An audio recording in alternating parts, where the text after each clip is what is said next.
Hi guys, welcome back to my channel, and for those of you who don't know, my name is Mercy and you're most welcome.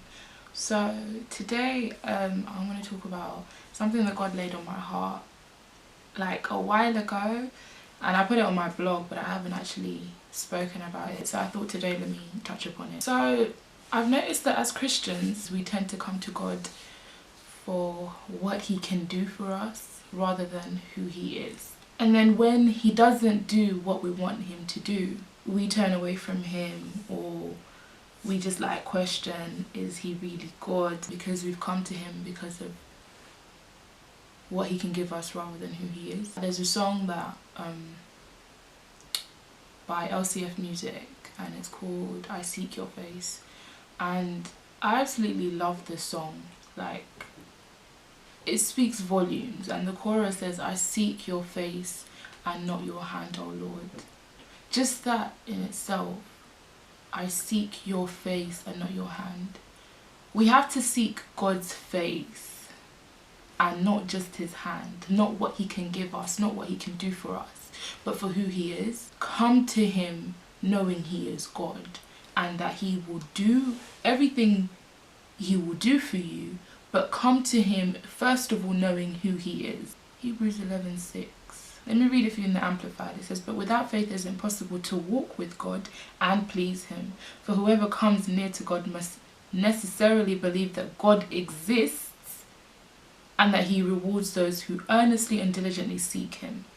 So when you come to God, first of all, you need to know that he is God. You need to know that he exists.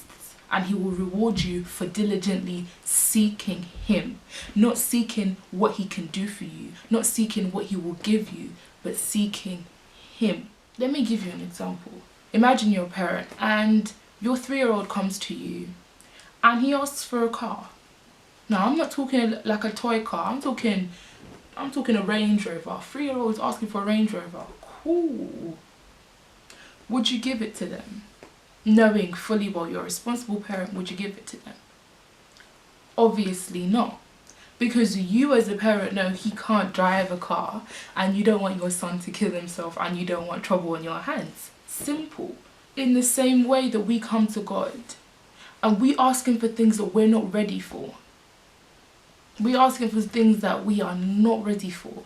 And then when he doesn't give it to us, we now question if he's God. We now question, does he really love me? Does he really want the best for me? Let me go back to that example. As a parent, you're not going to give your 3-year-old son keys to your car or to a car because you don't want trouble. He can't drive it. So in due time, as he grows and grows and grows and grows and learns to drive, becomes successful, you can buy him that car. He can buy the car himself. But you're not going to give it to him because he can't take it at that point in time. We now come to God and we ask him for things that we're not ready for. We ask him for things that we can't handle. And when he doesn't give them to us, we get angry at God, but he's saving us from something. Just as a parent will save their child from an accident because they know that a 3-year-old can't drive, that's how God is saving us from something as well. And this is until you seek his face and you grow in him and you grow in your word and you grow spiritually, you grow. When you have matured, when you are ready, when you're spiritually, mentally ready for whatever it is you want, then God will give it to you. After you have gone after his heart, you have gone after his to know him. How do you think it makes God feel? Like every time we come to him we want something, but we don't want to spend time with him. We don't want to be in his presence, but we want something. Most of the time we come to, I'm guilty of this as well, until God sat me down and was like, Mercy, like, seek me for me, not for what I can give you. Seek me for who I am.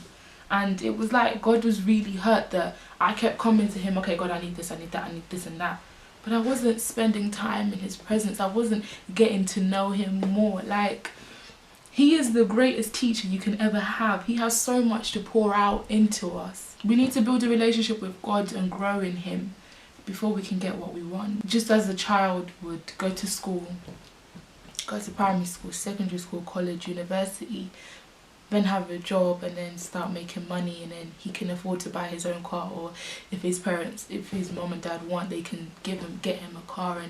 But he's grown. He's gone through loads of different stages to get there. It's the same as Christians.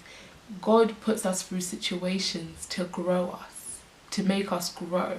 But sometimes we don't see that God is putting us in these situations to make us grow, because we haven't gone after his heart. We haven't gone to him and said, God, help me, show me that you're teaching me something, or show me what I'm supposed to learn, or help me to learn from this. Another thing I've realized is that we don't know what God is saving us from.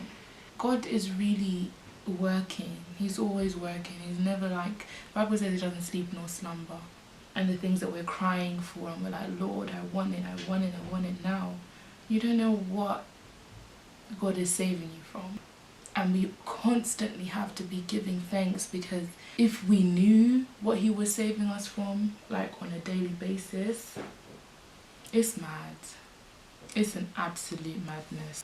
We don't need to know what God is saving us from, but we just have to be thankful for the fact that he's always got us in his mind, and he knows what he's doing. He's intentional, like he knows exactly what he's doing. Nothing happens by accident in our lives. And until we seek his face and go after his own heart, like David was a man after God's own heart. Can you really and truly say that you're a daughter after God's own heart, or you're a son after God's own heart? Or are you just after what he can give you and not his face? I'm not saying stop going to God for what he can give you. No. The Bible says ask and you shall receive, seek and you'll find, knock and the door will be open for you. So seek his face. Get to know God. Find out what is burdening God, what's really on God's heart. So thank you guys for watching, and I'll see you guys in my next video.